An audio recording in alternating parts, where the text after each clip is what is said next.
Where did you go to school? And here's your daddy. What do you think of what's going on right now, mate? These evil little invisible parasites. Satan-worshipping Freemason morons. Do you understand what I'm saying? We're not run by factions. Get the fuck out of camera! There are much more powerful international forces in play.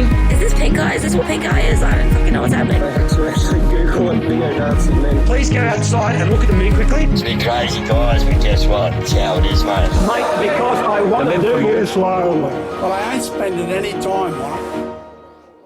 Welcome to the Conditional Release Program, a podcast that delves into the netherworld of cults, crims, and con artists. I'm Jack the Insider, otherwise known as Peter Hoisted for tax purposes. And I'm Joel Hill, and on today's TCRP, we are looking at crazy Christians who believe in freedom. Freedom! Well, of course, they then try and destroy other people's rights to freedom of expression because it's their religion. I don't know. It's difficult. Look, I know it's unlikely, but if Jesus did come back, he'd be spending most of his time back on earth kicking these clowns up the arse. The Sermon on the Mount has been crashed by Christian extremists who want to do a lot of judging. Yeah, harsh judging with extreme prejudice, Joel. It's their freedom to persecute the ones they want to fight for. Yes, of course, yes. And we'll be taking a look at the limits of freedom of speech as practiced by conservative politicians. They have all the freedom of speech they need, but the rest of us can go and get fucked. We remind listeners that this show ain't free, and we are putting out the begging bowl, just like the lepers Jesus healed and left them on a scrap heap. He did. We need money. We simply must have it. And we set up a Patreon, which you can throw us a couple of shekels, give us a bit of motivation to keep going. Yeah, simply go to www.patreon.com/The Conditional Release Program and throw us a little spare change. For as little as 5 denarius, you could be a proud patron of the show and have all sorts of goodies coming your way, including pre-episodes, Zoom catch-ups, and access to merch of such high quality, I'm not allowed to put it on until I have a shower. So probably not this year, Joel. No. Anyway. Electricity is expensive. Anyway, we've got a big show coming our way, so let's not piss about and get on with it. With the Conditional Release Program's weekly news.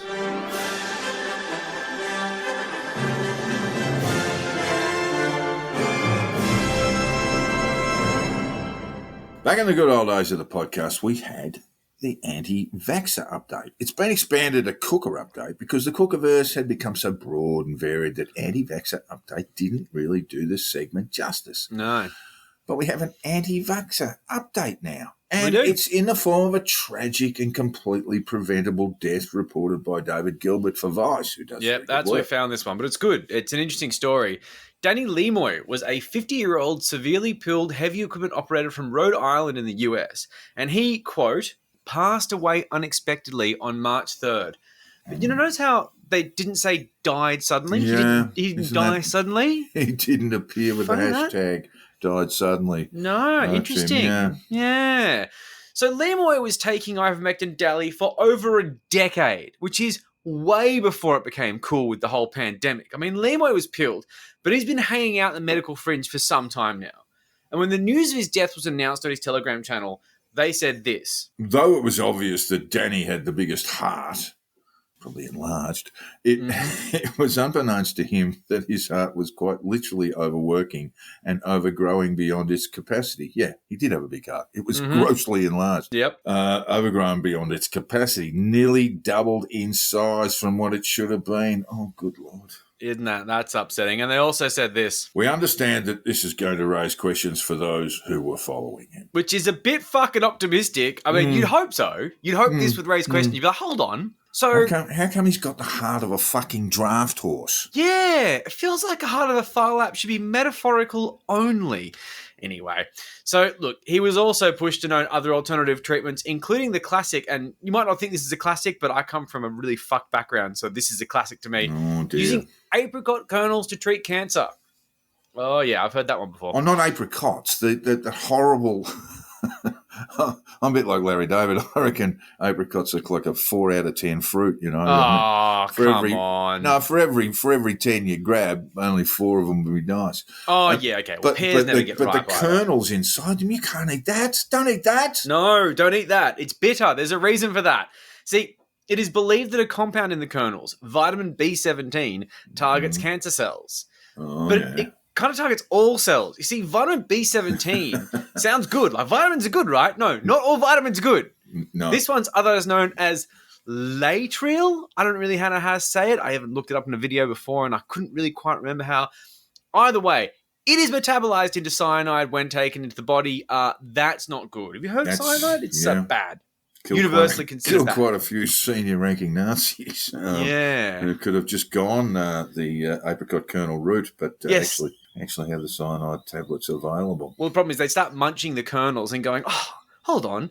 Oh, my cancer's cured. Maybe I should stick around and face Nuremberg. Oh, boom. Dead. So when he was describing those who take apricot seeds to treat their cancer, he said, "You too could be added to the list of cured people who took back their medical freedom." Yeah, it's not medical freedom though, is it? It's a death cult. It's an actual death cult. Because if you've got cancer, this is like a death sentence thing. Literal death sentence, yeah. It's very frustrating to watch. Lord. Look, both apricot kernels and ivermectin have fairly dramatic side effects when taken in large doses over long periods. We talked about this, about a year ago on the podcast. We actually went through the list of side effects, which include death. Yes, they do. For users of ivermectin, people report headaches, dizziness, blurred vision, random pains, restless leg syndrome. I think that's from Seinfeld. He's got the Jimmy legs. Restless leg syndrome, vomiting, chest pains, and even anxiety and depression.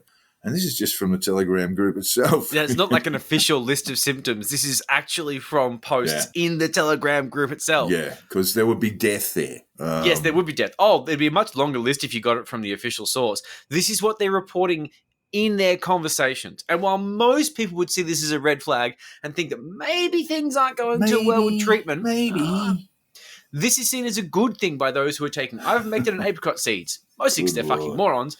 But if you remember back when anti-vaxxers would give people shit about vaccines making them feel sick or tired, like I get totally knocked around with the vaccine. And they're like, that's how you know it's working, because it makes you feel like shit. And I mean, yeah, it kind of was. But they're doing that now with horse paste and cyanide. No wonder you feel sick. You're taking cyanide. It's not a good idea. It's fucking mental. So instead of accepting the fact that they're taking poisons and they should stop, they call the side effects herxing, which is short for the Jarisch-Herxheimer reaction, which is a term used by people, well, basically by practitioners who are treating people with Lyme disease with antibiotics. It's the phenomenon that occurs when an antibiotic is administered to some sort of Lyme disease. I don't know the ins and outs. I'm not a doctor. But toxins are released by the dying bacteria and people feel like shit. And I'm going to say I did do a double take on this because Lyme disease is surrounded by quackery at the best of times. But it does appear this is a real thing that does happen when it's being treated. But it's absolutely not what is happening to these people. These people are being poisoned. That's the difference. But they've hijacked the name, which is pretty cool. Herxing. Oh. Isn't it great? It reminds me of Hexen, the first-person shooter from a long time ago. It's before your time. Herxing has simply become a way not only to dismiss the crippling side effects of long-term ivermectin and apricot kernel use at very often livestock-level doses in the case of ivermectin, but to indicate the treatment is indeed working. I think I'm dying. That's good. That's very, very good. Good sign. It means you're cured. Fucking pathetic. So whatever it is, they are trying to cure. I don't know what it is. It could be any ailment because they're basically just saying, look, if you're sick, chew on some kernels if it's cancer. If not, shove some ivermectin up your ass. This is simply just the reaction of the whatever the disease is, whatever the bacteria is, or, of course, very common with people who don't believe in germ theory, whatever parasite or sort of entity that's inside you that's being killed by the ivermectin. They're using it as an anti-cancer, treatment. They are, but they sort of make it up as they go along. So whatever it is, it's basically the death, the dying throes of whatever's ailing you is the thing that's making you feel sick to the point of possibly dying. But the thing is that it doesn't die and move on. You don't get better. The ailments just get worse because you're still sick, but you're poisoning yourself. So on Telegram, one person said of their symptoms this. I'm 4 months in now. I suppose that's in. I'm 4 months now, and all hell's breaking loose. All pain has hit my waist. Down with the sciatic, shin splints, restless legs. He's got the Jimmy legs. He does. Restless leg syndrome, tight sore. Shouldn't be laughing. No. Tight sore calves, and it feels like some pain in the bones. Ooh, when you get bone pain, that's not good. No, that's not good at all. And of course, this is just considered to be He's herxing. fine. It's a It good means thing. You're fine. You're doing great. Just keep on taking it. Maybe up your dose. I mean, clearly it's working, right? More So apricots. Waiter, more apricots. Yeah, garçon, more horse paste.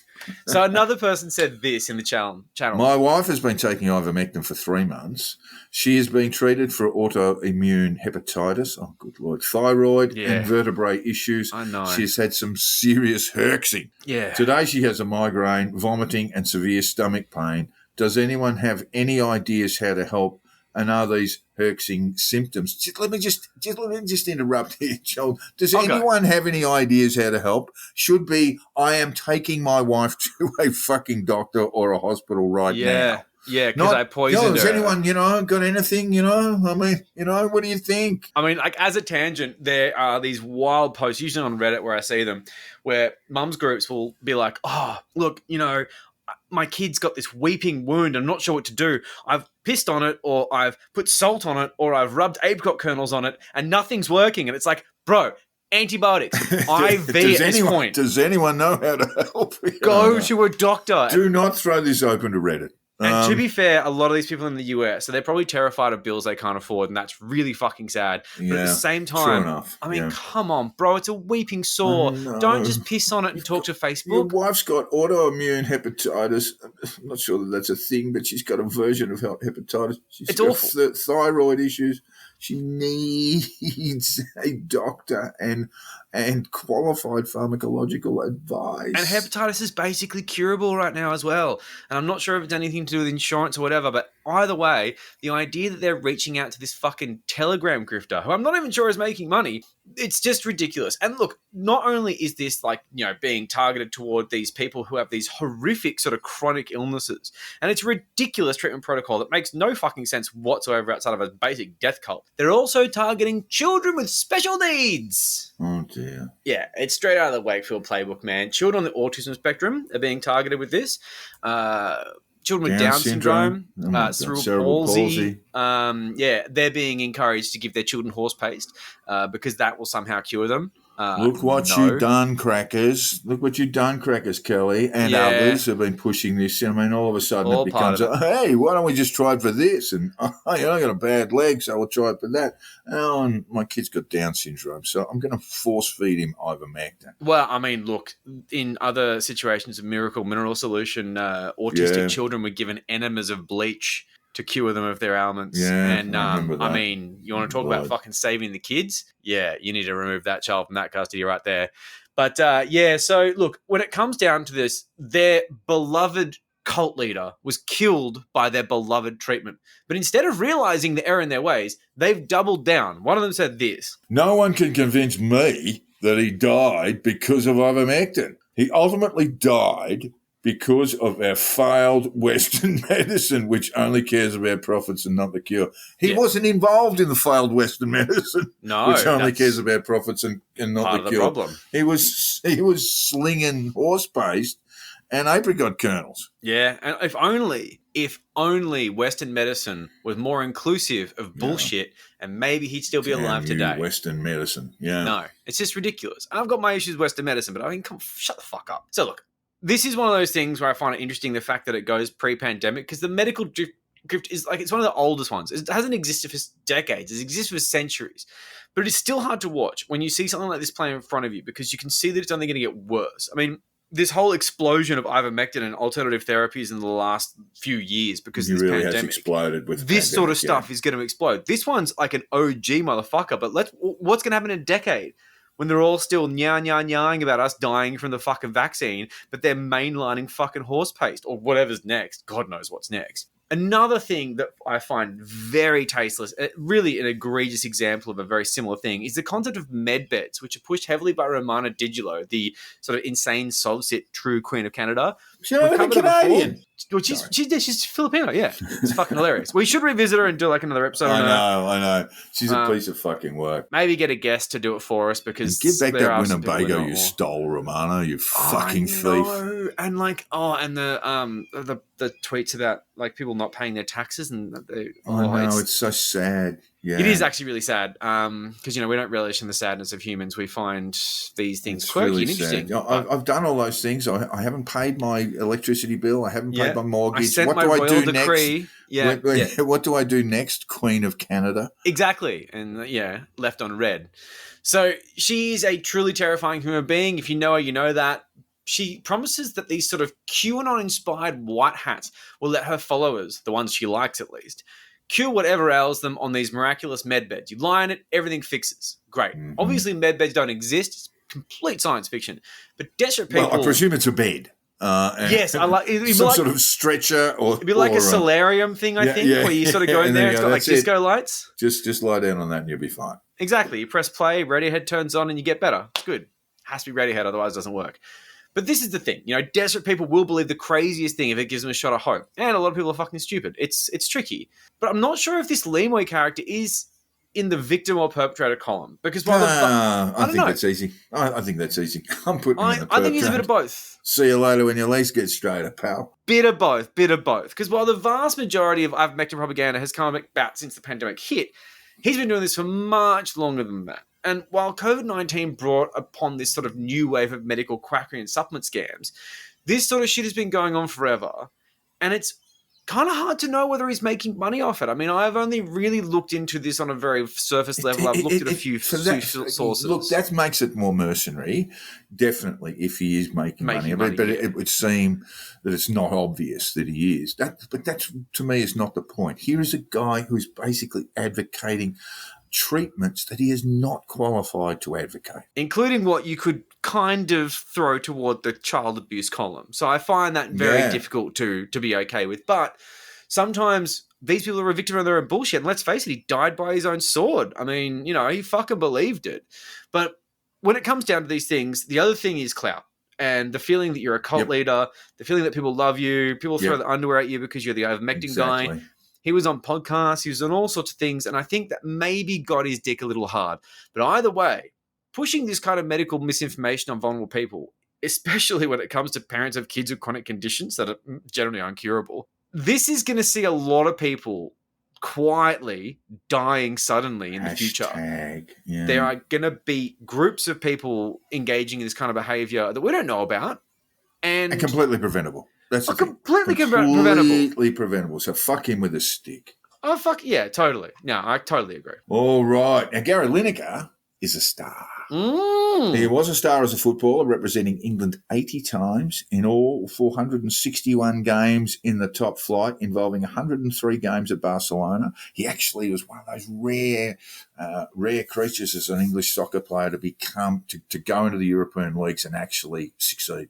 And he did at Barcelona. And look, as an England rep, he is the fourth highest scorer of all time, behind Harry Kane, Wayne Rooney and Bobby Charlton. He was also suspended from his hosting duties on the BBC's Match of the Day programme for saying things the government didn't like.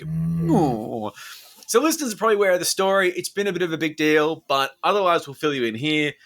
It transpires that Lineker will return to his job this week after the BBC folded like Superman on Laundry Day when a mutiny of BBC staff threatened to basically blow up across the entire broadcasting platform. So well done, that man, is all I can say. Agree. Good on him. Look, he was originally suspended for a tweet he made. It was just a tweet. It didn't say anything on air. It was a tweet from his own private Twitter account, claiming the Home Affairs Minister, who's an absolute hard rightist, Suella Braverman, who claimed that her language in promoting a refugee policy, which is not unlike the Stop the Boat stuff we had in Australia for many, many years, and you still do, arguably, but the harder edge stuff that Morrison brought in as Minister for Immigration then. Lineker likened this to the language that Braverman used was the language was similar to that of the Nazis in the 1930s. And overlooked in the brouhaha is what she actually said, and I actually want to draw our attention to it today. It went like this, Joel. There are 100 million people around the world who could qualify for protection under our current laws. Let's be clear, they are coming here. And Braverman also said that it would betray British voters not to tackle the, quote, waves of illegal migrants breaching our border as she unveiled plans for new laws to stop channel crossings. Now, I don't know where she got that 100 million figure from. Out of her ass, I think. Well, look, do not have the figures at my disposal in terms of externally displaced persons. That's the assessment of it. Yeah. My understanding would be a lot more than 100 million people who are externally displaced persons. That means they've been displaced. You can be internally displaced, still living in your own country and basically living in another part of it because it's become too dangerous for you to be where you live. Yeah. Or you can be externally displaced, and perhaps that's what you're referring to there. 100 million people coming here. They are coming here. All at 100 once? million people. On the same day? And then she talks about waves of illegal migrants breaching our border, which is actually the wrong terminology anyway, but waves. No. Just listen to that language, right? And the first thing that's worth saying is Lineker engaged in hyperbole in his response. Yes, he did the full Godwin reach. Went with Godwin. Never mention the Nazis. It makes you lose up. I think you lose the argument. That's right. And maybe Godwin's that's law right. But stands up. But Bardman's comments were inflammatory, incendiary even, and there's no doubt what she and the Sunak government is up to. Really, its only chances of being re-elected late next year in 2024 rely on resolving the overblown crisis of refugee entries. Unauthorised entries is the right term of words, and that used by Scott Morrison and co. Yep. And Bradman will play that to the great British parochialism with a good smattering of racism thrown in. Oh, yeah.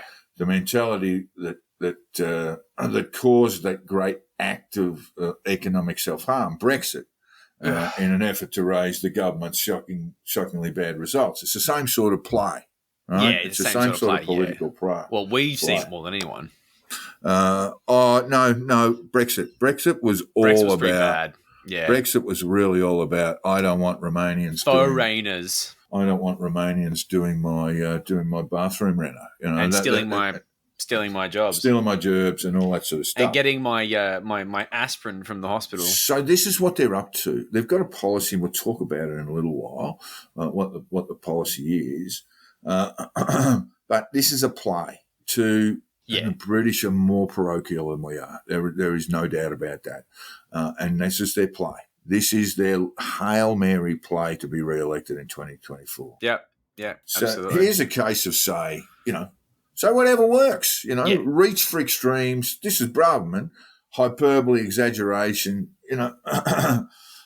free speech, the right to scare the populace with reckless words. Yeah, and look, it's worthwhile to look at what the government, which is a conservative-led government, that's been in power for the last, 13 years now? What are they planning to do?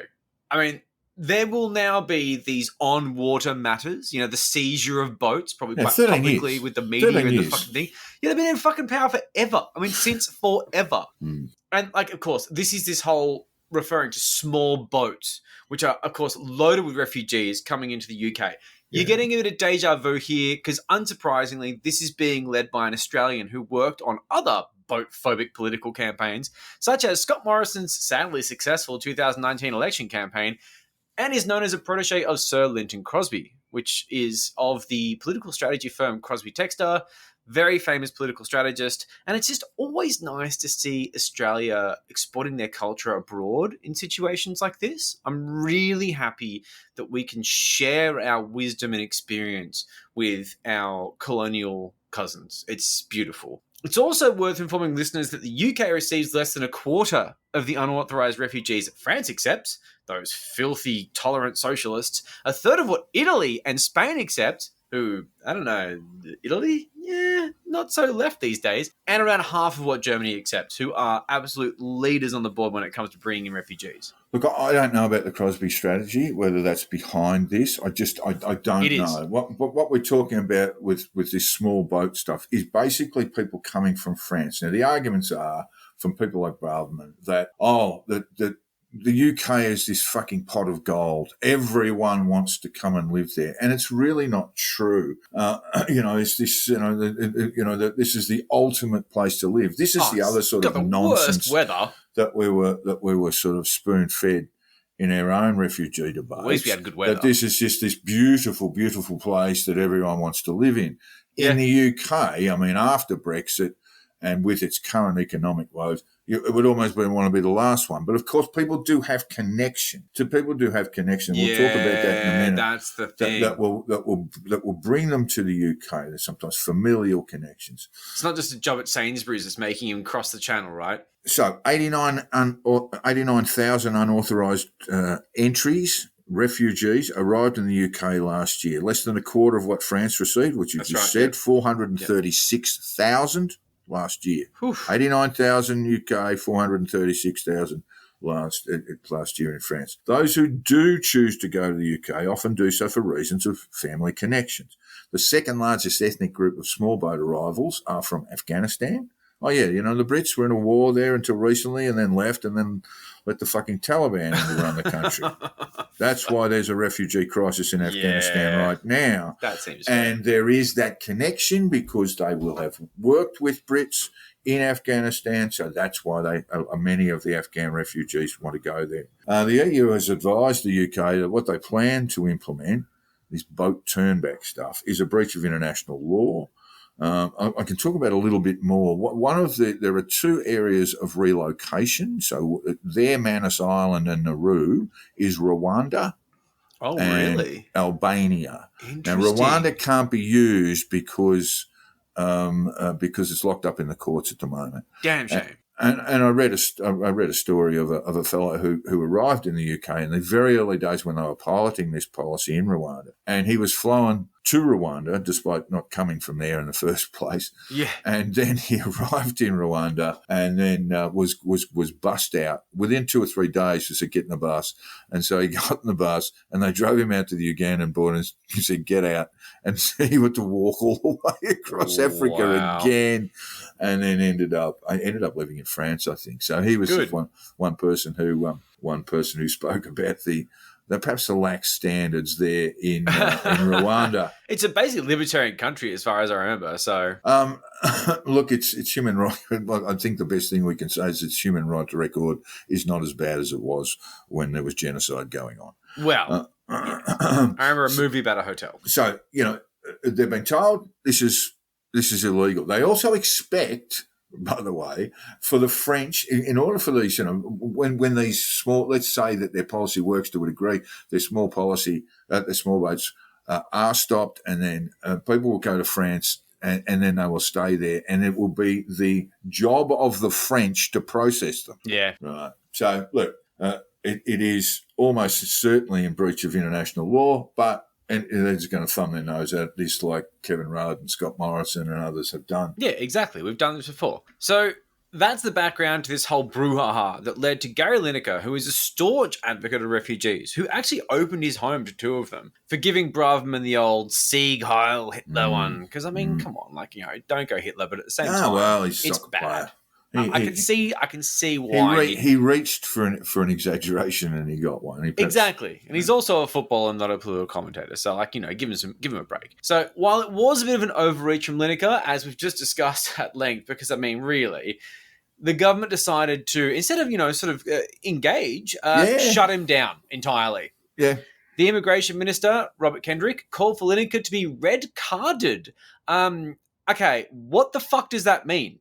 You're a politician, he's a footballer, cute analogy, but is that suspension? Is that sent off? Silence? Cancel? Where are you going with this? You're going to send him to fucking Rwanda? Is that the plan? Kendrick is the same bloke who joined a cohort of hand-wringers about the changes to language in the Roald Dahl books just 2 weeks ago. Double standards! Now, Dahl was being subject to wokeism, they cried, cancelled. And they might be right about that. I actually agree. It's silly. It is silly. I actually agree that Dahl's works don't need to be sanitised. I personally don't give a fuck if the German kiddie in Willy Wonka was fat or big boned. Yeah, it is pretty silly. I've listened to 2 sides of the fence on that, and I don't think there is another side that makes any sense. But anyway, Kendrick was all over this stuff. Oh, my God, look, the end of the world, the sky is falling, look at this. And then as soon as he hears someone say something that doesn't like it, he wants them He wants them suspended. Yeah, just absolutely shot into space. And the fact is, the right always whines about wokeism and cancel culture. When push comes to shove, they practice it without any apparent shame and oblivious to the obvious hypocrisy, as they did by basically demanding the BBC, a corporation led by a bloke who donated 40 large to the Tories in political donations, by the fucking way, to, as that asshole said, and they quite did, send Gary Lineker off. Red carded.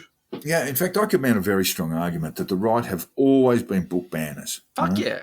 There's a long history of it in Australia, and I've written about this on 2 or 3 occasions in columns in the Australian. Lady Chattel, his lover, was banned in the 1930s and banned for many, many years afterwards. Portnoy's Complaint, I remember this as a stripling myself, was banned by a Liberal government in the 1970s, and a raft of titillating books and mags. See, Conservatives are deeply troubled by the idea of a horny public.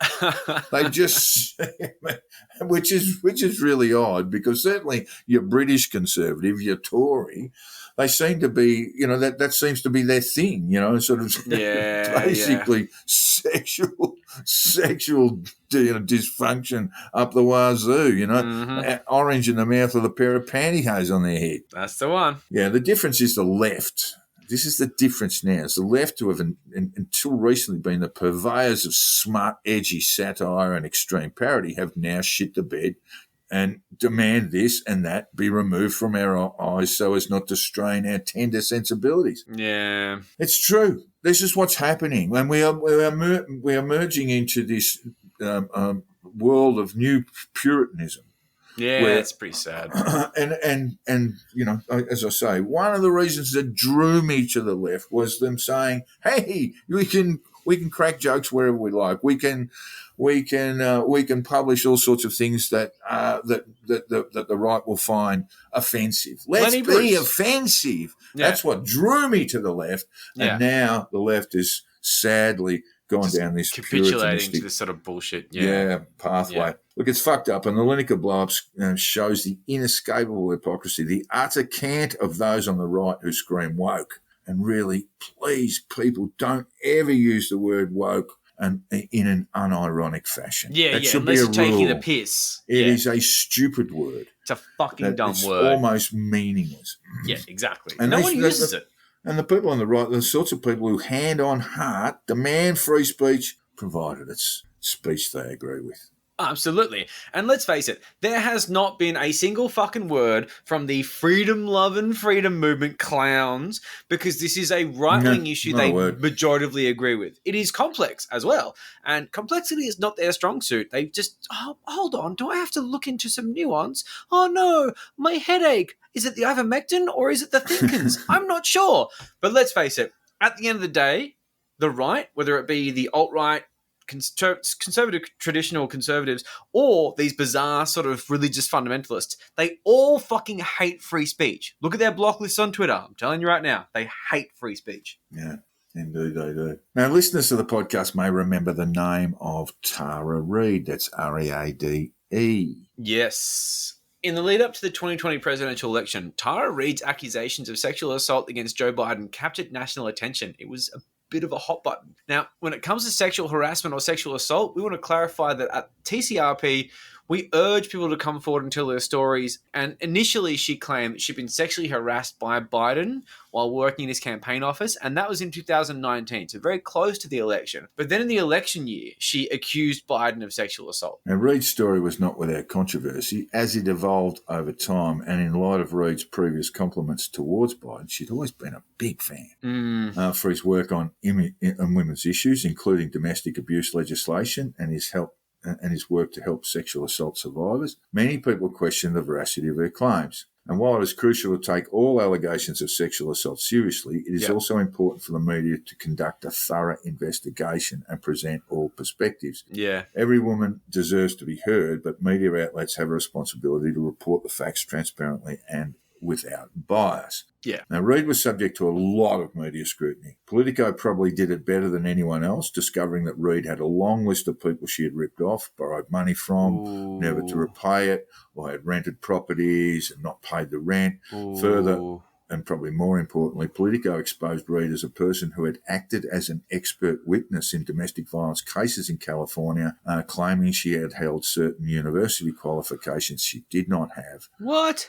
And had really done a big polish on her resume. That's so brazen. And the discovery led to a review of all cases where she had given testimony with the threat of charges of perjury arising, which ultimately did not eventuate. Yeah, wow. Okay. Well, look, that doesn't fundamentally affect the truth or otherwise of the accusations as they are. Of course, you have to take these things on face value, but that's fucking crazy. Yeah, but again, holes appeared in her story about the first there was sexual harassment, then it was sexual abuse, and there's obviously a large distinction to be made there. She said she had worked closely with the president now, who was VP at the time, on domestic violence legislation, but it transpired she was really just a low-level worker who did basic office work. In fact, there had been complaints about her conduct in the office, and she was actually demoted. And when accusations were made in 2020, Biden said he could not remember who she was, and that,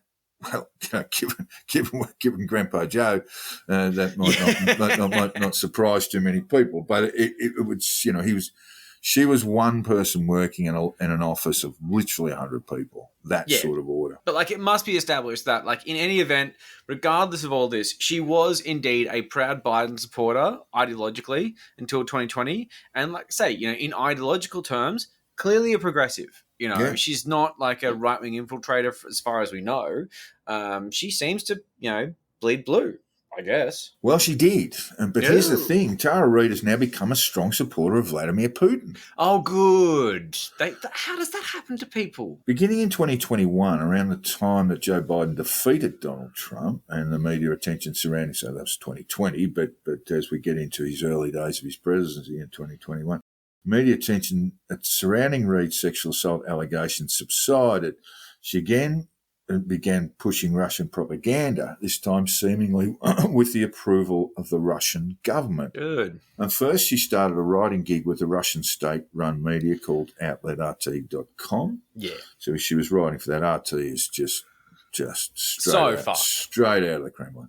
Oh, if you check the webpage, the adverts they have are it's basically, it's basically can't broadcast into the West now. Then, late last year, 2022, the Russian delegation to the United Nations literally just picked her out of the blue to speak before the United Nations Security Council about American weapons being sent to Ukraine. Okay. Fortunately, the UN rejected Russia's request based on what they called Reade's lack of, and I quote, relevance and appropriateness. Yeah, fair. So to this day, Reade persists in promoting Russian propaganda through her Twitter account and podcast named The Politics of Survival. Okay.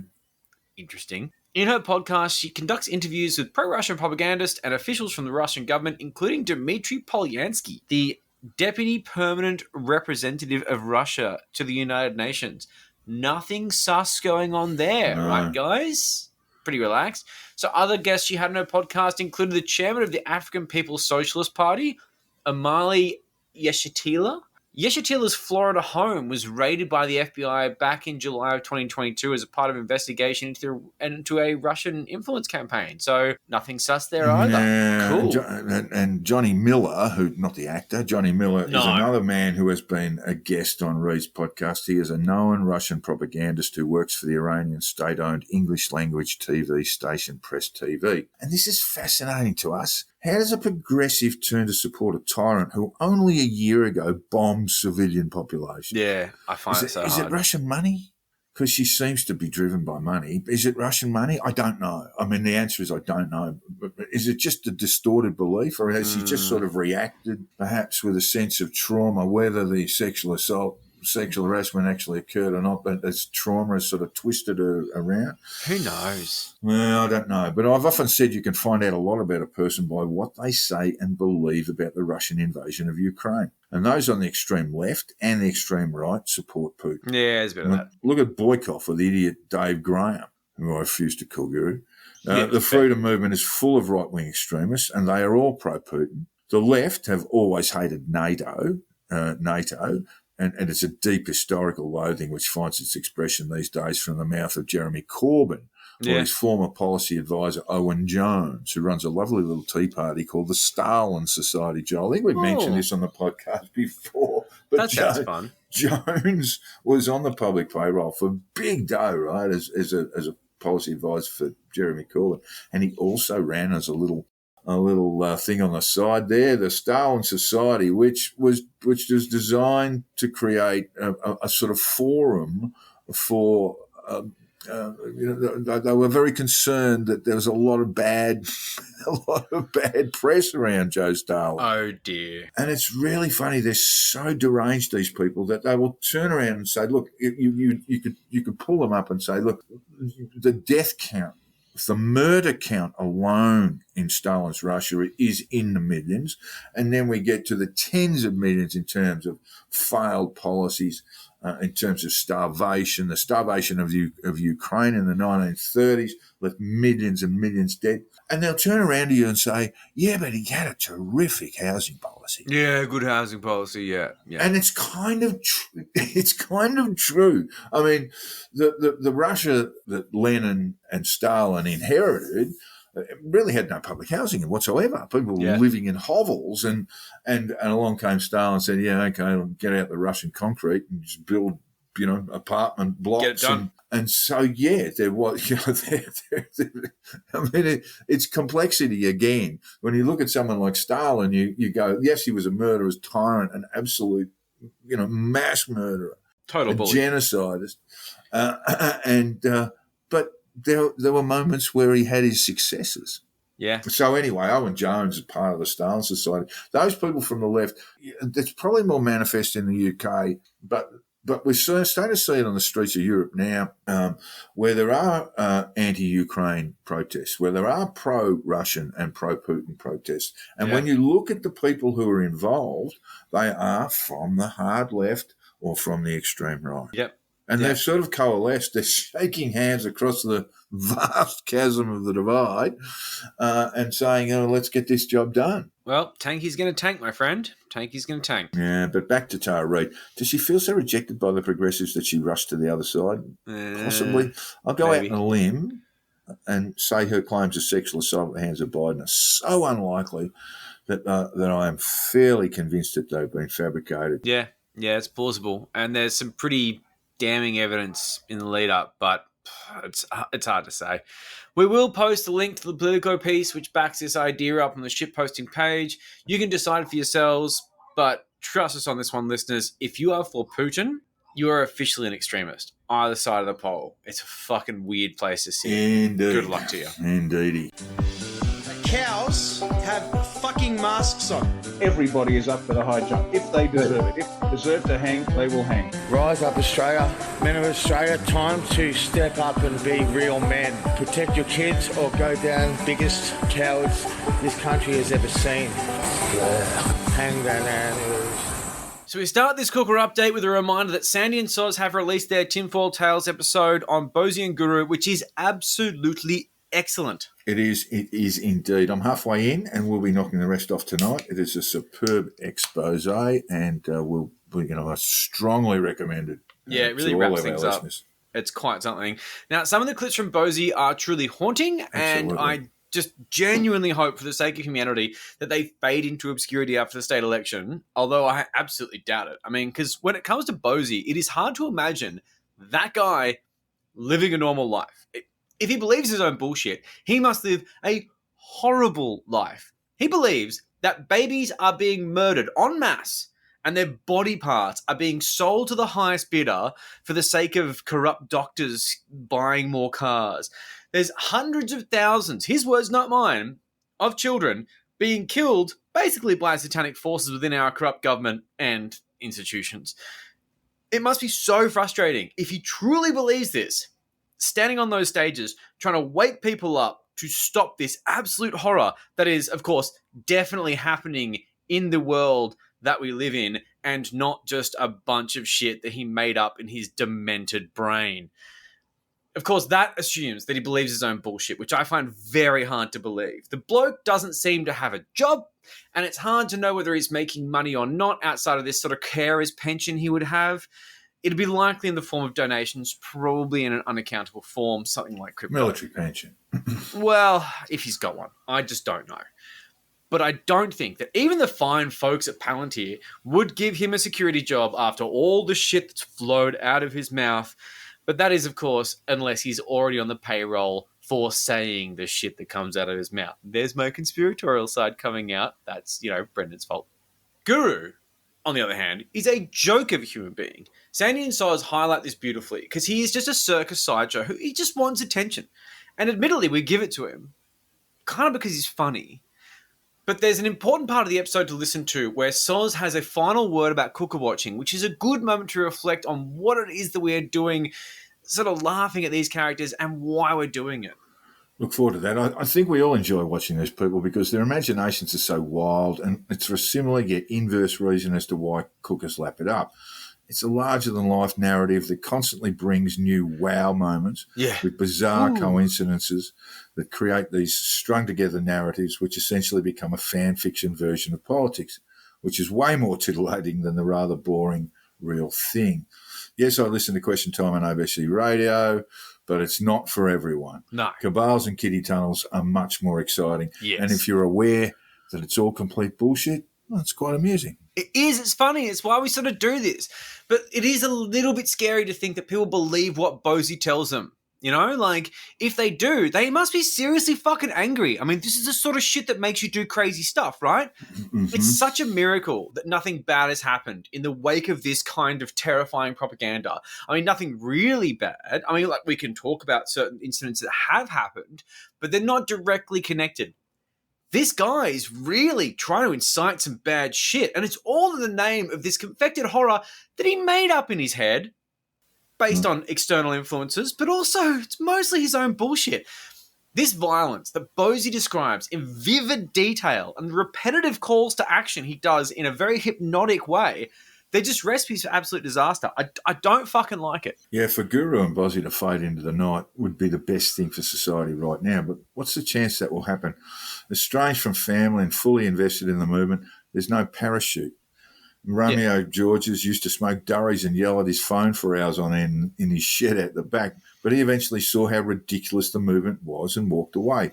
But he has a family, he has connections, he has another reason to live. These guys don't seem to have a place to walk away to, and that's a worry for all involved. Yeah, and look, we don't want to be like a Debbie Downer here, but in summary, Bosie and Guru are terrifying human beings. It was really quite brought to light in the Tinfoil Tales episode. And while they are a bit of a joke, they're also kind of not.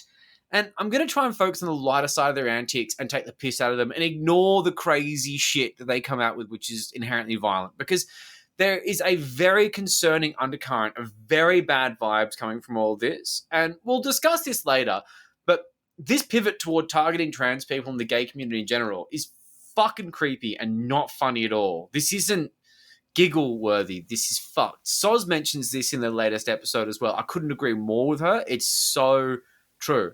But we are here, in essence, to laugh at conspiracy theorists and explore their wacky ideas. And we are going to do that. And we're going to enjoy the process. But there's definitely a need to stand in solidarity with our queer friends at the moment because the pivot toward targeting them for fun and profit is fucking well underway, and it appears to be gaining a terrifying amount of momentum. Yeah. But let's leave that there for now. We'll come back to it. And let's talk about that fucking idiot Guru getting nippers cancelled. So after harassing volunteers with his partner Mel at the beach on the previous Sunday, Guru posted a TikTok video on the Monday after calling for others to also harass volunteer surf lifesavers. I think Australia ought, okay? We ought to hit our surf clubs this weekend, okay? Mm-hmm. We wait till our little 4 and 5 year old nippers are down at the beach away from the area like I done yesterday. Then we go up and we see these people in the surf life saving facilities and ask them why they're pushing this woke shit, why they got their rainbow flags everywhere. It's gone far enough. I'm calling on Australia here. Go and approach the people in the volunteers section. Approach. I like how you encapsulated the fact that someone can speak like they can't read. I like that a lot. It was very, very good. It's a character play. It's good acting. It is I would say very creepy. They call them our nippers because they're not your kids, Guru. And like, I don't understand why this guy thinks that he somehow has this platform to speak in terms of familiarity with these kids that he has nothing to do with. These are strangers' kids. They're not your kids. That to me is a red flag, and I'm saying no pun intended because they're red and yellow flags, and that would be a terrible joke. Yeah, swim between the flags. But when he was attacking these volunteers at Surf Life Saving Club, he said this: "I'm passionate about our children, and these flogs are just trying to fucking turn them into gay little kids." And when we're talking about his nippers, our nippers, as he calls them, I did see a Facebook entry from Dave Graham's daughter. Yeah, who said, "You haven't seen your grandchildren yet." Yeah. You know, and every time we ask you to engage, you know, you always say, "We're doing this for you," like he's this fucking hero. And then he got shitty because, and this was why she posted this on Facebook. He got shitty because they turned up in Wollongong and didn't go and see him. Yeah. Because you're not fucking present. So this is a guy who has absolutely no connection with his own family. Yeah. It's everyone else's family he cares about, which is fucking embarrassing. So look, that's just more red flags, right? Yeah. I mean, like, and this is the thing. When he says that, in that quote, he says, "I'm passionate about our children." Our children. Whose children are these? They're not your children. You've got grandchildren you don't give a shit about. This is all about your QAnon adult brain. And realistically, let's just like, you know, take a step back. It's just another bizarre way these homophobic dinosaurs are using children as an excuse to project their bigotry upon anyone expressing pride in their identity or some form of solidarity with the LGBT community. Yes. If he gave a shit about the kids, he might give a shit about the ones that he's birthed and the ones that are under him in his legacy. No. See, sadly, as a result of his annoying outbursts, Nippers, quite famously, was cancelled on the Sunday due to the hanging threat, no pun intended again. I actually didn't intend that one. I just noticed it and I was like, shit, I better make that clear. Of these fucking hordes of cookers, or maybe just a handful, but that's enough, coming to surf clubs during Nippers when the kids were all about, or at least, you know, generally speaking, talking to volunteers, yelling at these lifesavers who are there on their own time just trying to help out society, unlike Guru who does fucking nothing, and then call them fucking groomers. Now, how the fuck did we get to this point? So this got Guru rather upset, which led him to send a legal threat to the publication, the Illawarra Mercury, claiming that he'd harmed his reputation. Well, you've got to have one first, mate. You do. You've got to have one first. You'd have to establish that. Anyway, if you want to see your so-called letter of demand, Vexatious Litigant on Twitter has a copy on on his account on Twitter, and it's an absolute shocker. It's full of cooked, idiotic language. I read it yesterday. Mostly sad attempts to sound clever, which include referring to the LexisNexis legal dictionary, followed by the Urban Dictionary. Of course, he also claims this is a conspiracy to hamper his election campaign. It's not though, mate. No. You harassed volunteer lifesavers at a beach, and then you incited people to do the same thing on a weekend that kids are doing nippers. Nippers, for those who don't know, some of our listeners don't live. Nippers is basically how kids learn to swim around with the supervision and training of surf life-saving volunteers. At the beach, yeah. At the beach, so not in a swimming pool. No. And it's incredibly popular, and it has the support of the entire community. Absolutely, yeah. So the letter goes in all sorts of cooked tangents about how he, Mr. Graham, very formal, has stated that children should not be sexualized. Once again, incredibly suspect to feel the need to say this. Mm-hmm. Oh, so I just want to say that I, Joel Hill, have not sexualized children. I have not turned children into sexual objects. I just want you all to know that I'm saying this explicitly for reasons I don't quite understand. He also, quite hilariously, tries to claim that he demands irrefutable evidence, which is meaningless as a concept, that he is not inclusive of the members of the gay community. And yeah, I don't know, mate, maybe you do that every day on Facebook Live. Every fucking day. This legal letter, it doesn't even contain a threat, by the way, that says if you don't do this by a certain day, then proceedings will commence or will commence. Well, he looks for a default judgment if they don't respond, which is this weird subset nonsense where it's like if you don't respond, it is accepting the terms of a contract, which is a subset thing that's just dumb. Just stupid. Anyway, look, the letter is going to go straight in the bin, I'm sure. Or someone might frame it and say, look how stupid some people are. Yeah, exactly. And they're never going to sue. They would be laughed out of court at the first mention. But at the end of the day, this kind of sad and weird flex resonates with the cooker crowd who will read this absolute word soup of legal gibberish and see it as a masterstroke of justice over the corrupt mainstream media. Yeah, I mean, there was a lack of spelling mistakes. It's going to really impress any cooker who reads it. Yeah. But look, I will say I'm genuinely looking forward to the state election coming and going. That fucking idiot getting almost no votes, Bosie getting a fraction as well. And with any luck, the wrinkled old scrotum just fades into fucking obscurity. I mean, he's been a fun play toy for a bit. We've had a bit of a laugh. We've all had some fun with this. It's been a weird few months.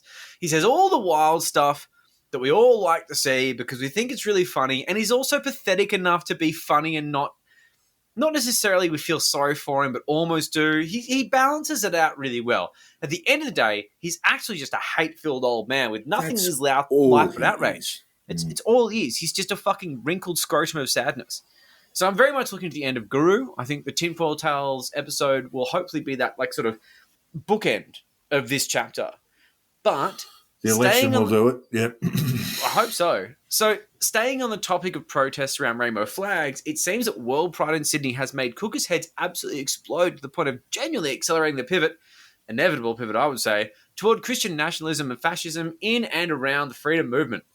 Now, we have seen a very concerning series of events during the month-long celebration of World Pride, which was, as everyone in the world knows, hosted in Sydney. Yeah, due to the fact that a city known for its LGBTQIA community was celebrating a global pride initiative, there happened to be a few rainbow flags around. Holy fuck, the gays are winning. Oh, no. Better put a stop to all that. Fix it. I mean, the culture wars are in full swing and have been for some time. We all know that. But something about World Pride really short-circuited cooker brains and got them fucking furious. So Tom Tanuki, you've probably all seen it anyway, did a great video featuring comment from Scotty Marsh, the artist who's been doing this sort of funny mural in Chippendale, who's been doing it for years. He's been there several years. I've seen it before, which is basically a set of angel wings on the wall made of dicks. They are appropriately named as dick wings. Dick wings. It's fucking great. So across the road in Victoria Park, they hold Fair Day, which is an event held a week before Mardi Gras to celebrate gay culture. You know, it's just it's like a market. It's like a live thing. There's acts and stuff. It's great. Tons of people stand in front of the dick wings for selfies because it's funny. It's a set of wings made of dicks. Come on, man. Work with me here. But not everyone is laughing, though. Very sad. Some bloke made a video getting really angry about it. And he kept filming. He even walked down the corner to the pub where he was viscerally upset that rainbow flags were in the window.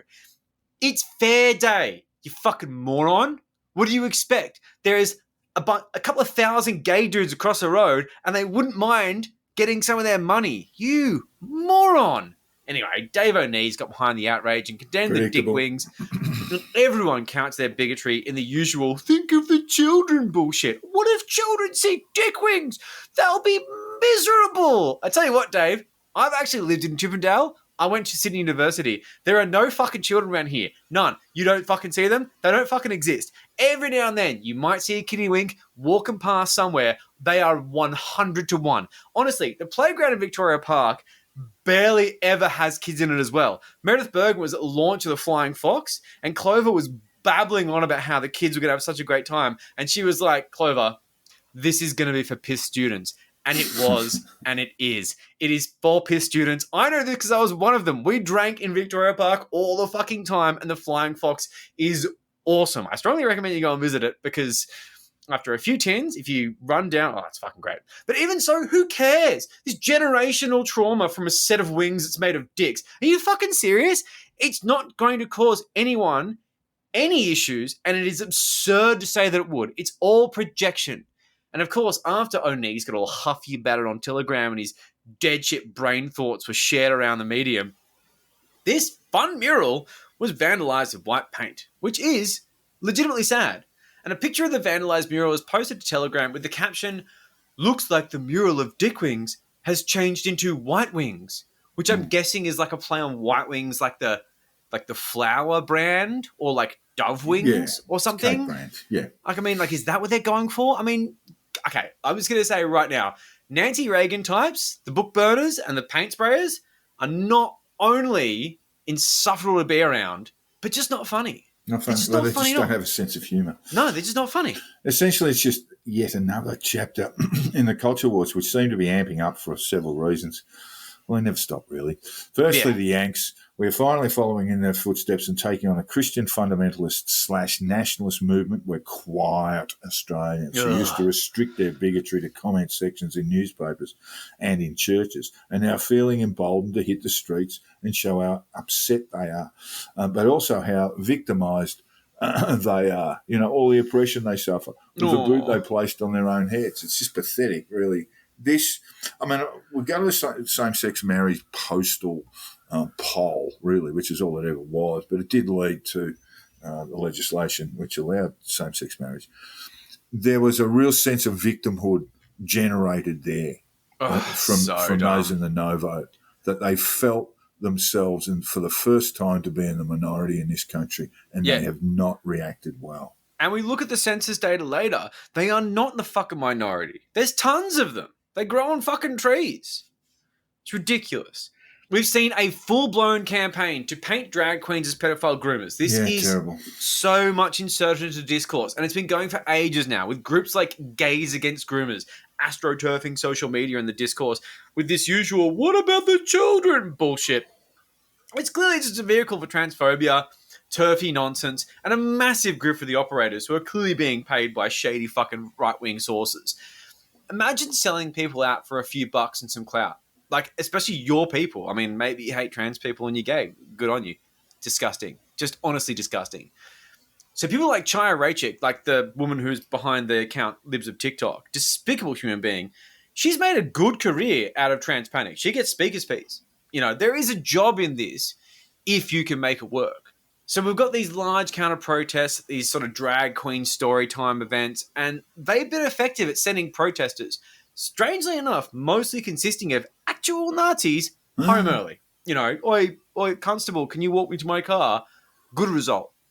But the fact that this is a fight at all is incredibly disappointing. I mean, this kind of idea that social media has this, like, normalized discourse about drag queens reading your stories being somehow sexualized grooming. I mean, it's inherently disgusting. And it's very weird that people are going there in their brains, because they're either disingenuous and bigoted or they're fucking stupid and perverted. I don't know.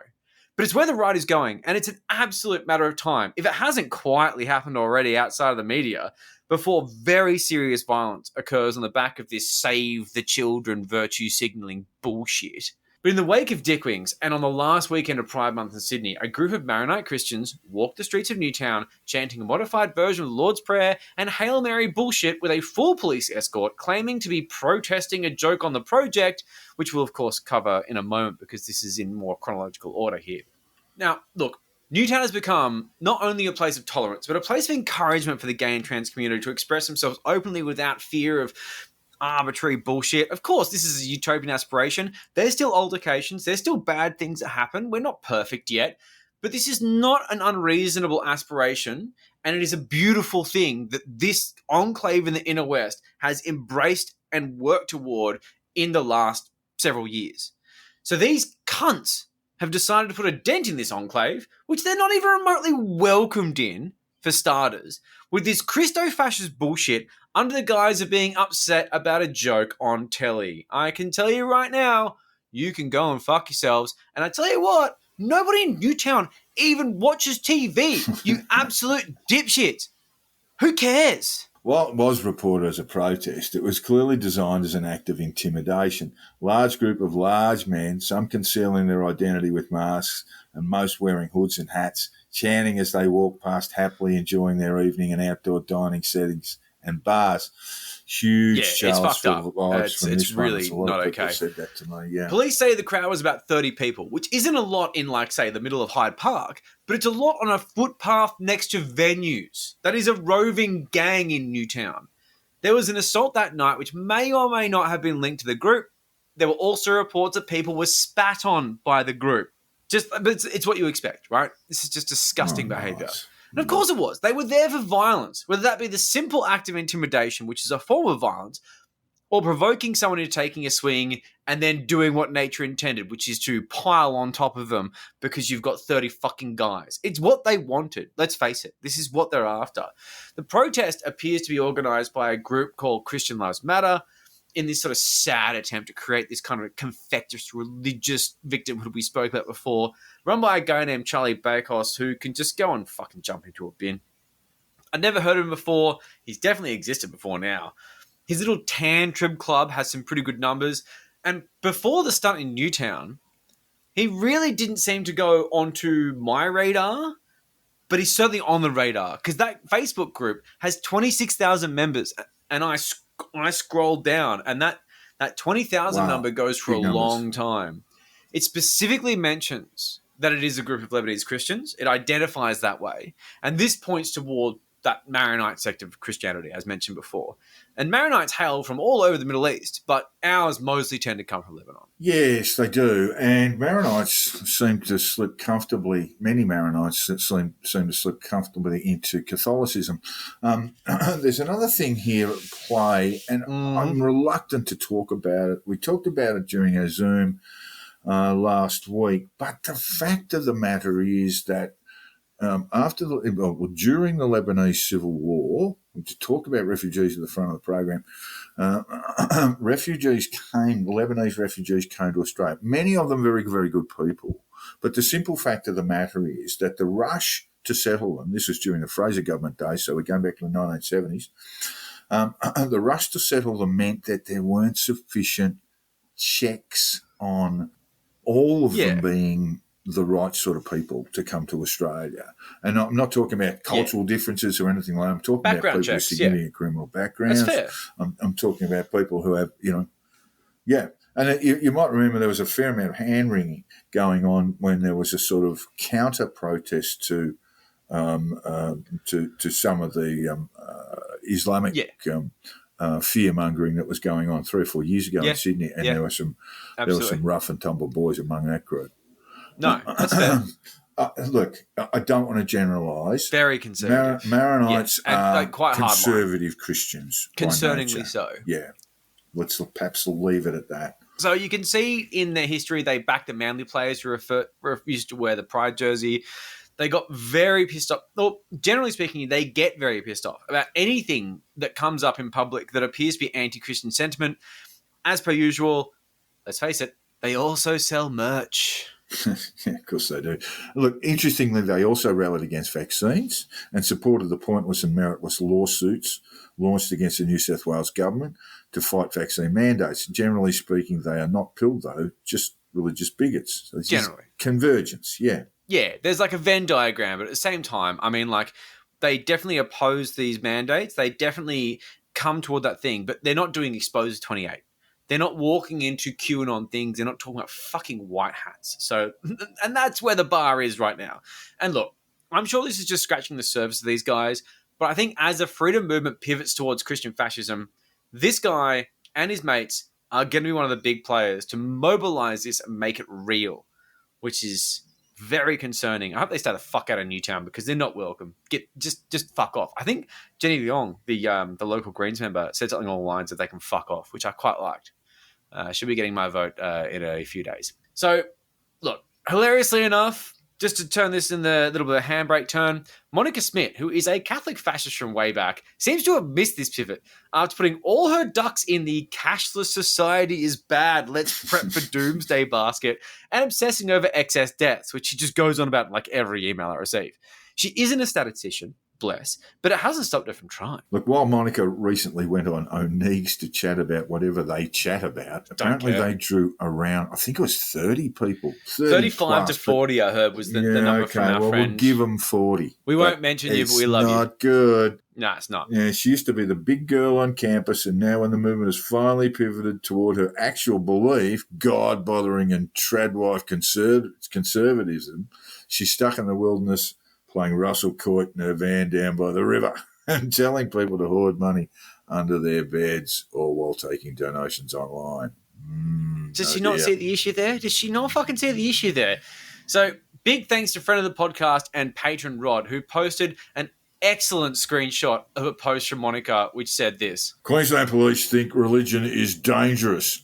I take offence to this as a proud religious person. Sure if we had the money, we'd sue for discrimination. A couple of things going on there. There's also the begging.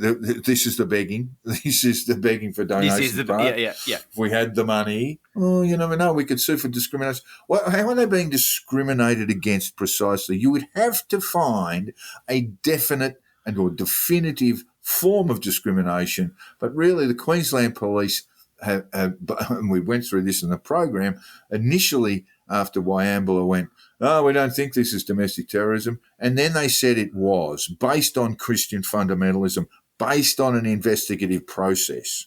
Yeah. And that's not discrimination. Yeah. It doesn't make any sense. I mean, look. None whatsoever. And, look, it does appear. She is just begging to go all in on the Wyambula 3. Well, that's it. It seems like tacit support, right? And what is the law that you're going to be suing? Like, what's the law? You're starting a fucking legal firm, and you're saying let's just sue a state for discrimination because they made us upset. Not exactly good PR for your new business champion. No, I wouldn't have thought so. No. But what I will say is, get yourself together, because while we do love the idea of you slipping into irrelevance like a glove and becoming a chapter in the history of the movement. Yet another episode of Tinfoil Tales to never care about again after the publication of the episode, which will be a beautiful, reminiscing walk down memory lane of your sad, weird pivot from travel journalist to this. Just die with some dignity. I mean, this is just loser. These are loser words, and it's really pathetic. But that was a digression. I just had to stick the boot into Monica because it's been too long. The Newtown March was supposedly in response to a joke that was said in the project by now rather famous Reuben Kay, who I didn't fucking know of before this. And just as an aside, possibly one of the bravest people in the country right now. The death threats would be hectic. And the joke was... I love Jesus. I love any man who can get nailed for 3 days straight and come back for more. It's not bad. It's not a bad joke. It's I can understand the irreverence of it. This is what we were talking about before. I mean, if you want to put limits on these things, these fucking freedom nutters want to fucking restrain the ability to crack a joke like that. I mean, there was a joke on Reddit that I saw which I really liked, which is that he wasn't that good.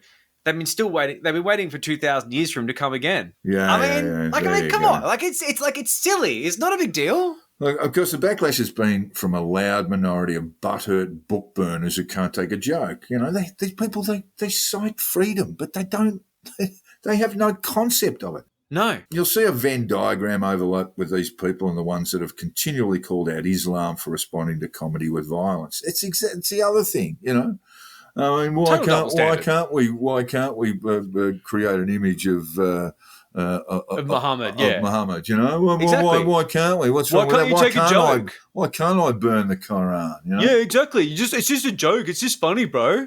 And then there's one little joke comes up and they go and they lose their fucking shit. Yeah, exactly.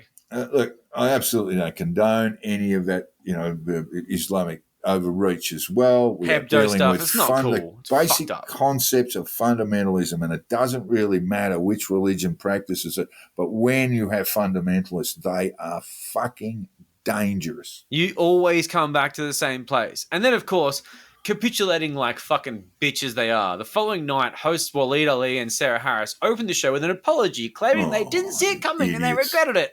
It wasn't scripted, we're not sure. Former project cast member Em Rusciano claimed the project is actually highly scripted, and it's almost certain that it was planned. Aww. But the thing is that this is concerning because it shows that these kind of belligerent campaigns from loud, small groups, they work. But when a bunch of whingy Christians mobilize, they get what they want. And that's bad because they're mobilizing. So in a very creepy protest outside Channel 10, and it was so fucking creepy, this little crowd gathered with crosses and signs emblazoned with these Bible quotes and those weird like paintings of Jesus with the heart and whatnot. Oh, he's white? Is he white? I bet you he was white. Oh, he was white as fuck. Oh, yeah. Despite the fact they're all Middle Eastern, which is hilarious. But, like, it wasn't just humorless. It was creepy. Yeah. Like, there were no jokes. There were no jokes at all. And I find that the kids walking around with all these really shitty jokes at climate protests, I'm like, oh, come on, guys. It's not about you. But then I see this and I'm like, no, more jokes, please. I mean, like, there was a suspicious lack of Simpsons-themed signage. And that, to me, says everything. It just demonstrates what absolutely joyless husks these people are. That's the thing, they had lived joyless lives. Just the highlights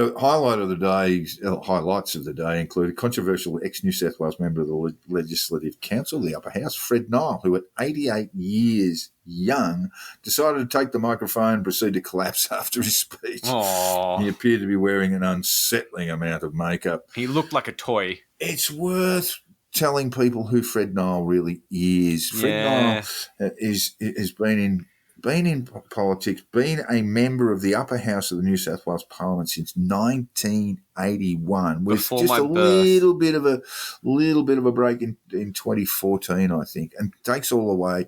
This was just basically 40 years, and both sides, both major parties, have used this guy to shore up their majorities and get their legislation through and kowtow to him.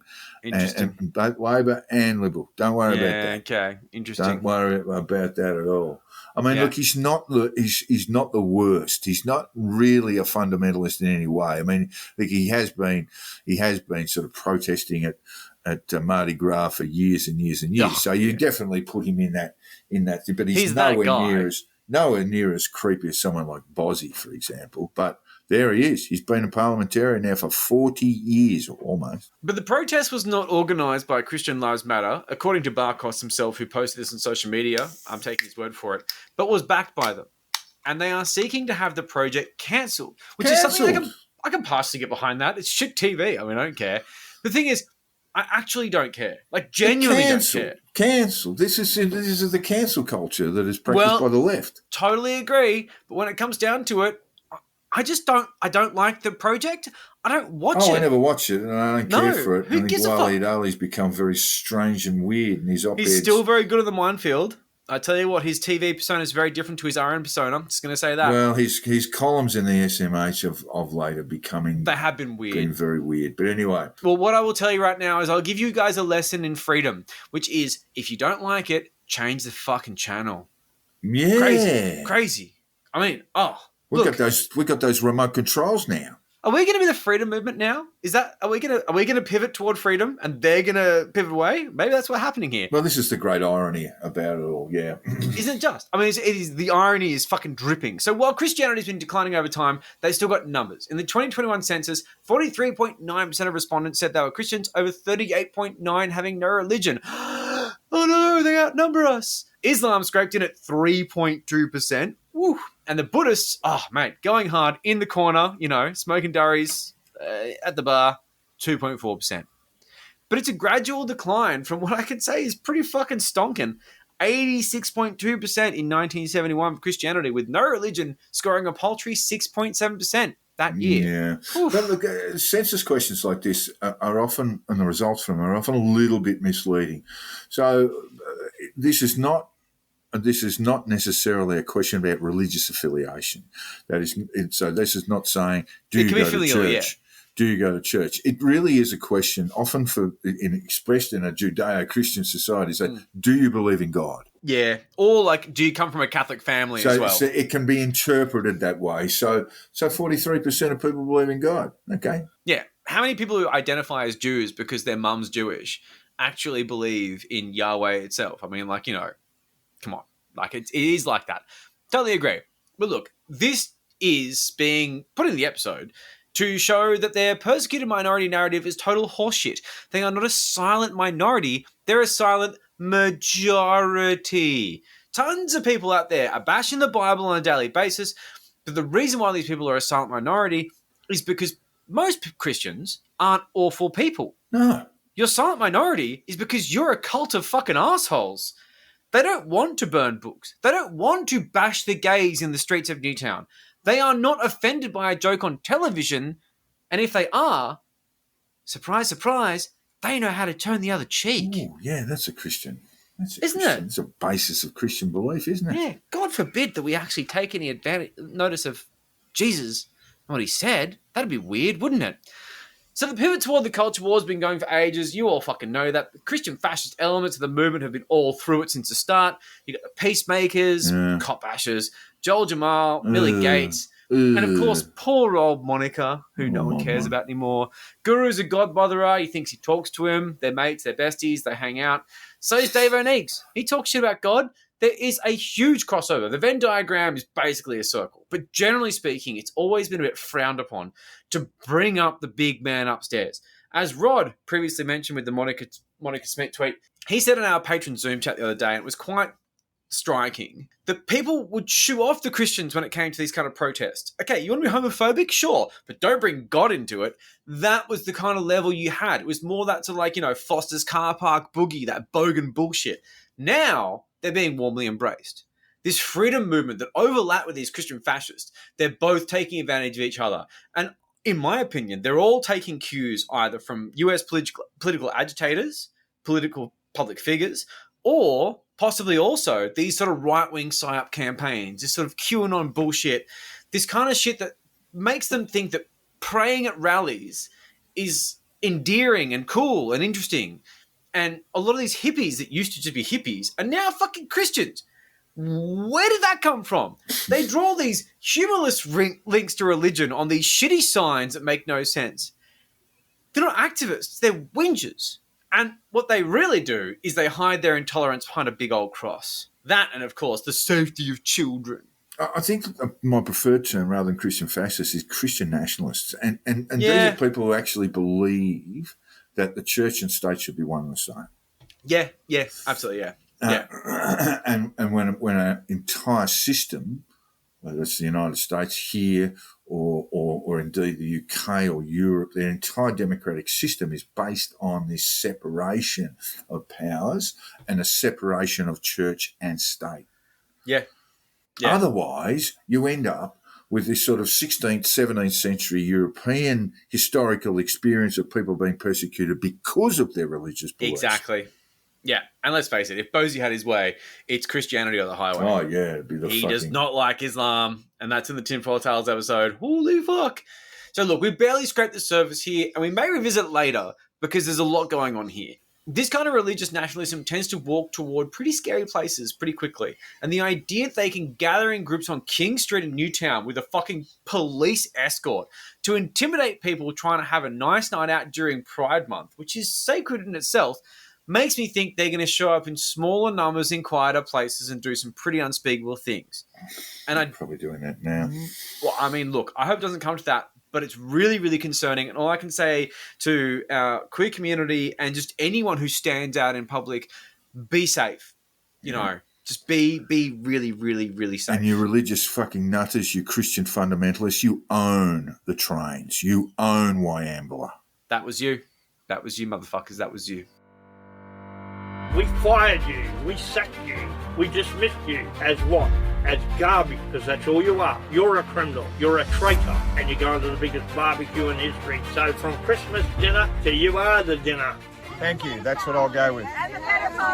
And do you know the pirate alphabet, Joel? It goes like this: A, B, C, D, E, F, G, H, I, J, K, L, M, N, O, P, Q, R, R. That's what you... I say all of this more in sadness than anger because listener Rod, who gets another citation, probably should be a producer of this program, probably has drawn our attention to a Sovsit style warning: keep our trespassers will be kicked to death, which is, that's the sort of stuff that's been doing the rounds a bit. You can buy them on various Sovsit websites for a remarkably large fee for a sign.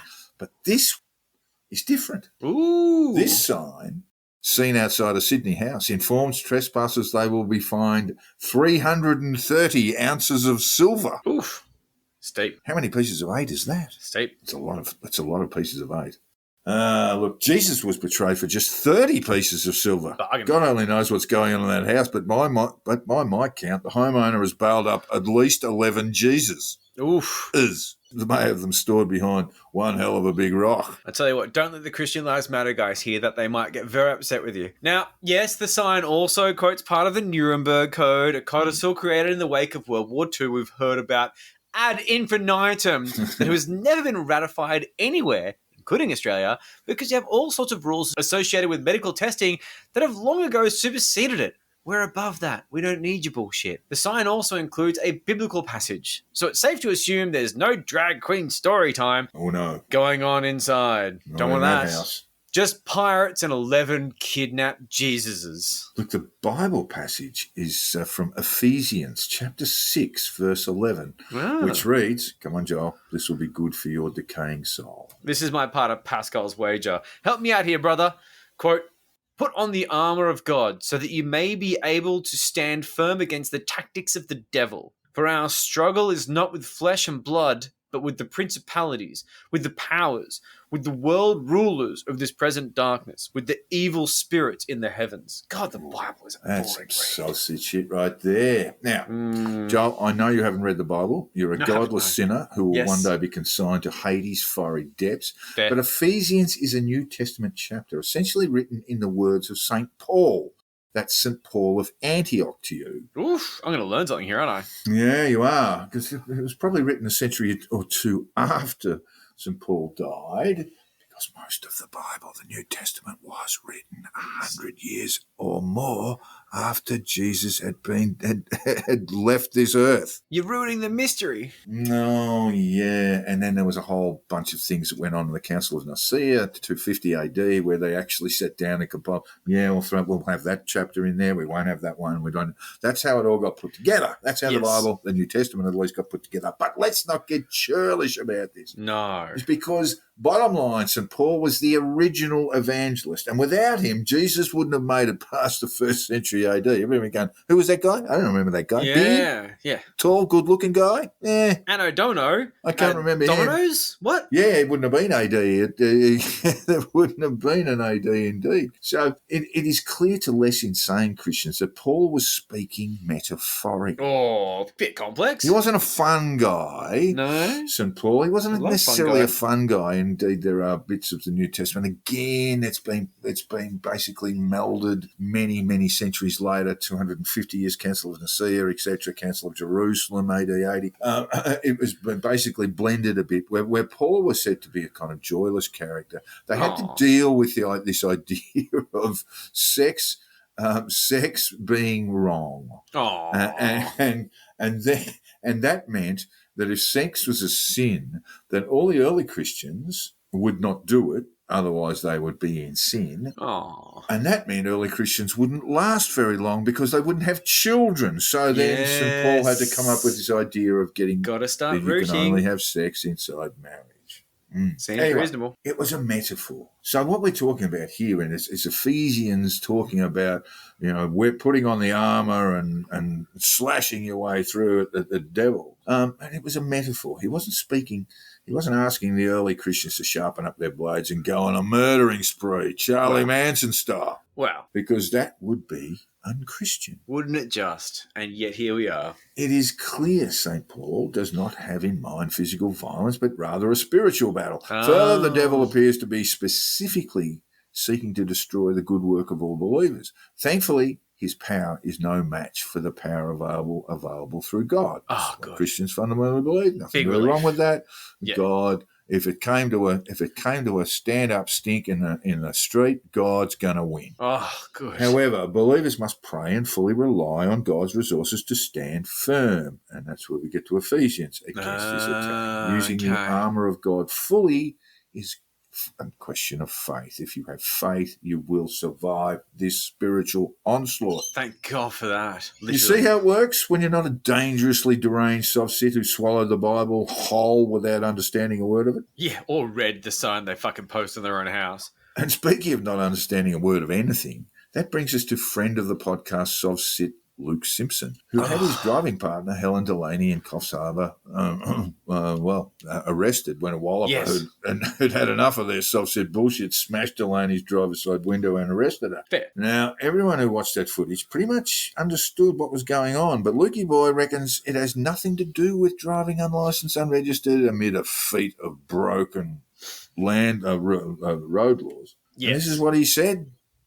Good luck, Joel. Yeah, I like the fact that you made me do the fucking quote. He speaks like an idiot. So just to give the guys an idea of how belligerent and how unlawful this is, a judicial system is, they continue to, in their eyes, with what Helen has done in terms of, like reconveying herself and actually detaching, like cutting the umbilical cords from like the system itself. So she's no longer...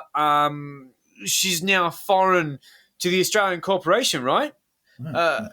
Some of you guys on here might not actually understand what that means, but this operation on this continent is nothing but a corporation. So I'll reconvey, and Helen has now detached herself from strawmen. She's copyrighted her names, and Helen is now known as Helen Mary, not as Helen Mary Delaney in capital letters, right? Yeah. And that's, I guess, just a little bit of that. So in terms of Helen being a reconveyed national and actually registered to an original nation of Terra Australis, she signed, she has a live birth certificate. The crime, the incident that happened yesterday, was what they had done was invoked in international law, and anyone that was a participant in the abduction of Helen was in violation of the Geneva Convention, Article 31. There you go. That was fucking hard. So it wasn't an arrest at all. And people say self-defense make no sense. It's such a shame I missed Oscar season. It was just the other day.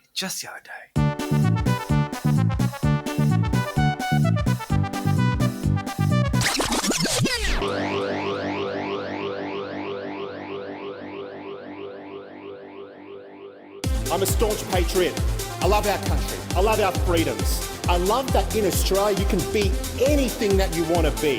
There is nothing and no one stopping you from achieving your hopes, your aspirations, and your dreams. It has been an absolutely uneventful week in Pete Evans, with our favourite celebrity shitposter doing his usual meaningless waffle on his Telegram.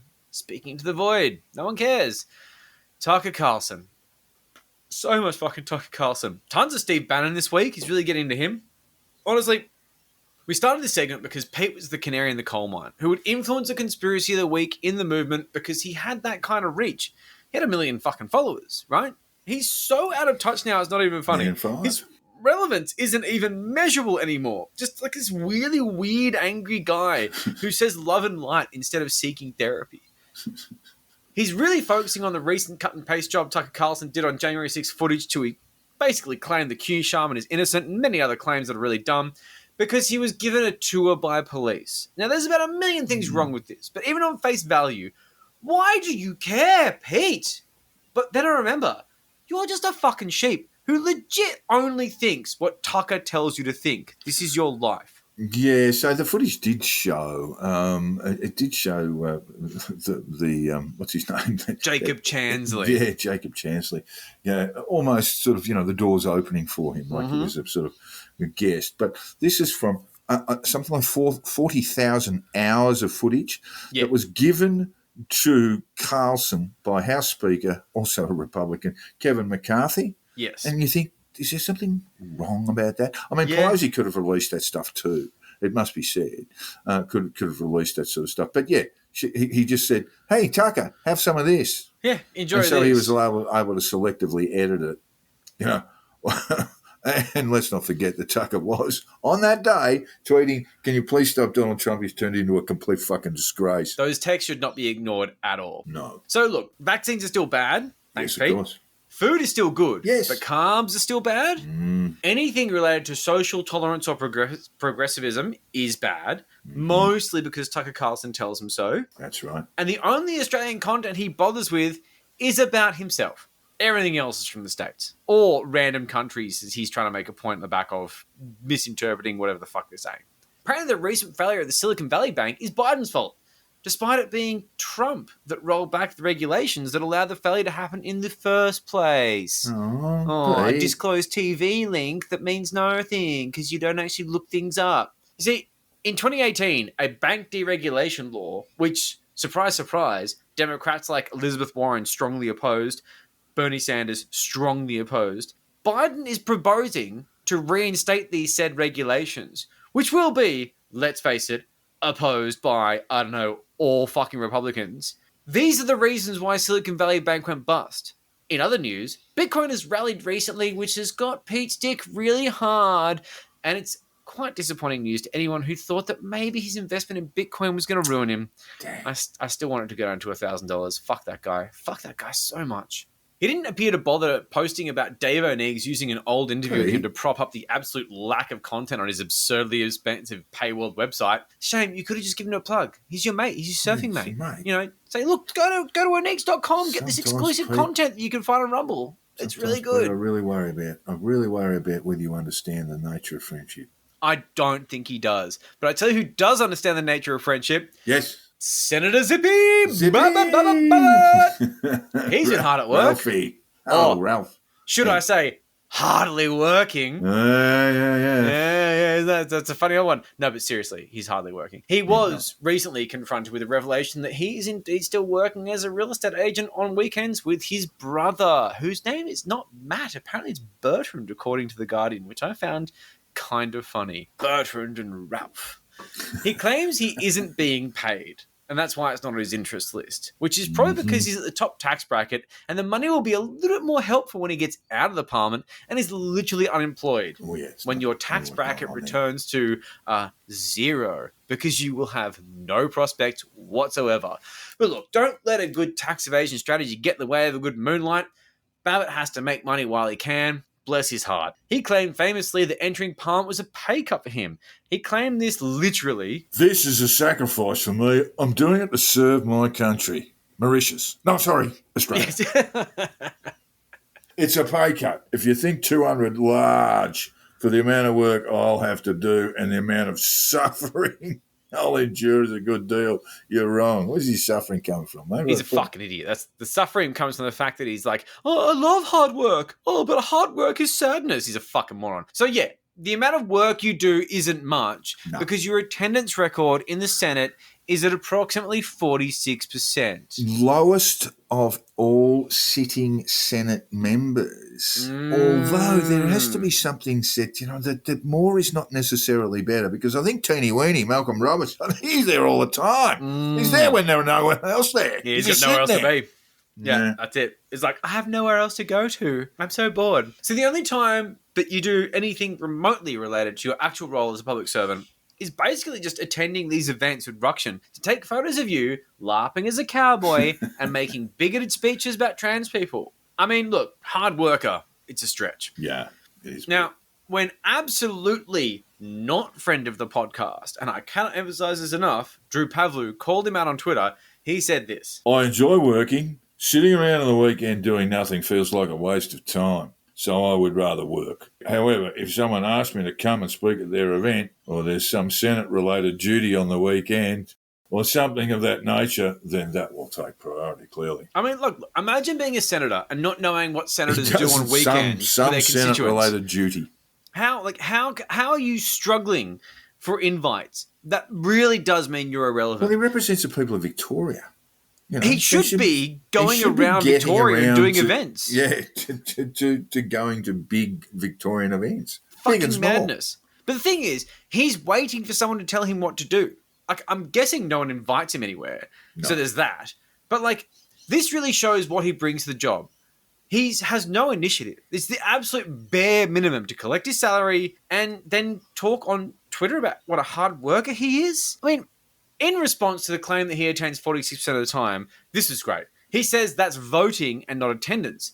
And his excuse is that he can't make it to the chamber because when divisions happen, he is in an office too far away to make it when the bells ring. That's literally his excuse. Dude, buy a scooter. Yeah.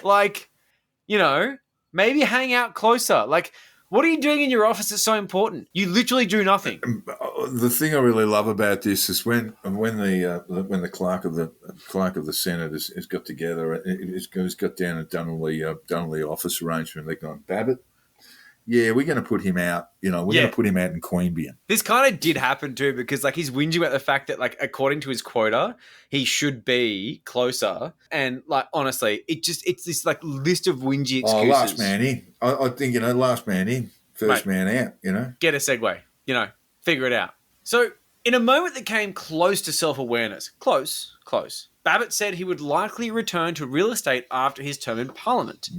Not because he'll be absolutely thrashed in the next Senate election, Clive funded or not, of course, but because he's not a career politician. No, he's just doing this for fun. I mean, you're not even a politician at all. I mean, like you're not doing anything. Like you are literally not doing anything. So yeah, the chamber is too far away. It's very astute that you are realizing this now, but because he has, let's face it, a government entitlement to get it all done on the taxpayer dime, he will be going to Florida on holiday this year. Yeah. Well, that is part of an MP's, shall we say, entitlements. Entitlements. One overseas trip every second year. Yeah. But often done in groups. But he's going over to Florida. Can you imagine DeSantis' office getting a call? Hi, I'm Ralph Babbitt. I'm from Australia. The United Australia part. They're going, get this fuck away from me. Yeah, exactly. Security, kill this man. I think it's needless to say that this is going to be a busy year for DeSantis, just casually, where DeSantis... See, Babbitt said he's going to Florida and he's hoping to meet DeSantis. This is on this beautiful assumption that DeSantis will be in Florida during a fucking primary. But yeah, I mean, cool. Yeah, sure. Yeah, I mean, look, he'll just be waiting for you. He's probably going to Disney World. To be fair, I discussed this on Twitter with Rod again. Oh my God, Rod, you may as well have a credit on this episode. About the fact that he will have a conspiracy theory about Epcot Center. Oh my God, the reptilians have recreated the Earth. The electric car doesn't work on this. This is all a conspiracy. And then he reckons he's going to meet Trump. And the reason why he's going to meet Trump, not because he's an idol or because he wants to have a conversation with him or anything like that, it is because literally, quote, it would cause a leftist meltdown. Yeah, no, it wouldn't. No one cares. Probably not going to do that. No one cares. And you know what the funniest part is? DeSantis and Trump hate each other. At what point did you think these two thoughts were compatible? You fucking idiot. If he in the off chance that he does see DeSantis, Trump's going to know about it and blackball him. Exactly.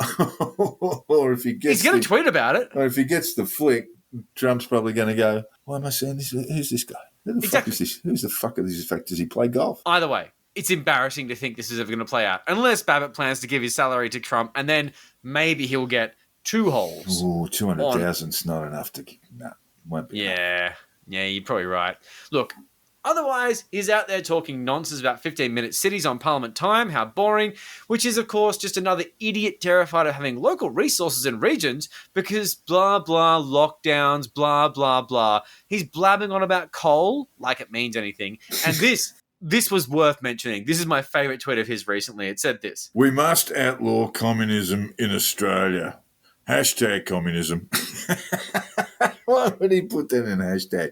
Hashtag Menzies. Hashtag Babbitt. Yeah, he hashtagged himself. And I mean, like, he hashtags himself on his own fucking Twitter account. You fucking moron. Anyway. It's so fucking embarrassing. I mean, like, where do you start with that? Really? He is actually referring, and I had to Google this to be honest, because, it's before my time. He's referring to a failed referendum in 1951 to ban the Australian Communist Party and prevent so-called communists having roles in public office. There's a lot more to it, but you can look it up on your own. Do your own research. This seems a little bit antithetical to Babbitt's platform of, what's that thing they talk about a lot? There's a word I'm looking for. What is it? Oh, yeah. Is it? I know the one. Freedom. Freedom. Yeah. Let's outlaw freedom in a referendum. We want to have a lot of freedom, but I want those people put in camps. Exactly. Thank you. Fucking hell. He really is a fucking idiot. And you have been listening to the Conditional Release program with your hosts, Jack the Insider and Joel Hill. Jack can be found on Twitter and at Jack the Insider, and Joel on at Crunchy Moses with a K. We set up a Facebook page. Find it fairly easily. Just look up the Conditional Release program, shit posting. It exists. It's great. If you enjoyed the episode, please share it on social media. Yes, please. It helps. It helps. It does indeed. We have a Patreon to help keep this sustainable. We mentioned at the front of the show, it's bloody time consuming and we still have to pay the rent. Help keep the lights on. Do it. For as little as $5 a month, you'll have access to all sorts of bonus content, including a weekly premium episode. We try to make it worth your while. And finally, all feedback, tips, and death threats should be sent to the conditional release program at gmail.com. We would love to hear from you, even if it's to tell us we've invaded your space. Ooh. And we owe you 330 ounces of silver. Damn hey, right. we're all out of silver. Do you take aluminium? Joel's got a stack of empties at his house visible from the lunar surface. I actually collect them in a bag for the bin fairies that walk past. You do not. And she's so happy when I give them to her. They're like these bags. Bless I know their you have hearts. been fairies. 10 cents Thanks, a piece. listeners. See ya. Thanks, guys. See ya. I don't think I ever want to talk to any of those people. Fuck me, you guys are bastards!